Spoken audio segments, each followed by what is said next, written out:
Hello guys. तर आजच्या व्हिडिओचा topic आहे, खूप छान सुंदर टॉपिक आहे. सांगते काय, तर प्रत्येक दिवस ना आयुष्यातला नव्याने जगा. आता तुम्ही लोक बोलाल की एवढ्या दुनियाभरचे टेन्शन्स आहे, एवढं सगळं कामाचं टेन्शन आहे, एवढे सगळे प्रॉब्लेम्स आहे, तर मी कसं काय माझं आयुष्य आनंदाने जगू. सांगते, खूप सिंपल साधी गोष्ट आहे. जास्त डोक्याला प्रेशराईज नाही करायचं.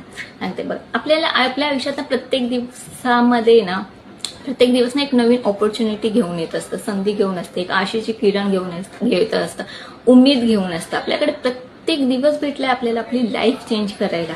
आज जर मी फास्ट फूड जास्त खाल्ले तर उद्यापासून मी फास्ट फूड कमी करू शकते, कारण का देवाने आपल्याला आयुष्य एवढं छान आणि सुंदर दिलंय. प्रत्येक दिवस आपल्या आयुष्यातला एक नवीन दिवस म्हणून जगा. एक्झाम्पल सांगते, जेव्हा आपल्याला हे वर्ष संपतं, आता समजा म्हणजे एखादं वर्ष संपतं, 2025 संपलं, तर तेव्हा आपल्या नवीन वर्षाची सुरुवात किती आनंदाने होते. वा वा, आता हे 2025 संपलं, आता पुढचं नवीन वर्ष आहे, मग मी नवीन माझे रूल्स हे करणार, रेग्युलेशन ठरवणार.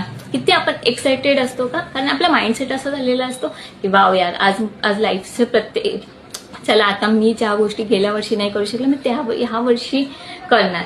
तसंच तुम्ही असं मंथ मध्ये पण जगू शकता. ठीक आहे, ह्या महिन्यामध्ये मी बोलतात ना की नाही एवढं इम्प्रूव्ह करू शकलो, पुढचा महिना भेटला इम्प्रूव्ह करायला, पुढचा दिवस भेटला इम्प्रूव्ह करायला, असा विचार करा.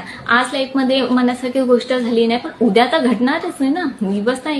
दिवस नवीन येणारच आहे ना. आता समजा आज तुमच्यासोबत चुकीचं झालं तर उद्या चुकीचं होणार आहे का? नाही होणार. प्रत्येक दिवस हा वेगळा असतो. त्याच्यामुळे प्रत्येक दिवस भेटतो आपल्याला, प्रत्येक महिना भेटतो आपल्याला लाईफ चेंज करायला.